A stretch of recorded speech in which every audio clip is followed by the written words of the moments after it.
कभी आपने सोचा है हम 20 से 30 सेकंड की रील पूरी नहीं देख पा रहे तो 2 से 3 पेज के आंसर को कैसे याद रखेंगे।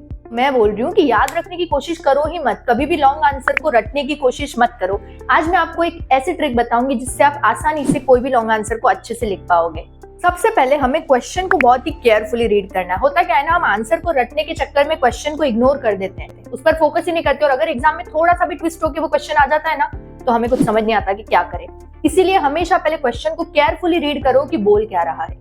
उसके बाद जितना भी बड़ा आंसर है उसको माइंडफुली रीड करो, पूरे फोकस के साथ उस आंसर को रीड करो और उसको अपनी मदर टंग में, जो भी लैंग्वेज आप घर पे बोलते हो, हिंदी, इंग्लिश, मराठी, गुजराती, तमिल, तेलुगु, जो भी आपकी मदर टंग है उसमें उस आंसर को समझने की कोशिश करो। हमेशा आप देखना लॉन्ग आंसर में या तो कोई स्टोरी होगी या कोई प्रोसेस होगा जो आपको स्टेप बाय स्टेप दे रखा होगा, तो उसको अपनी मदर टंग में अंडरस्टैंड करो।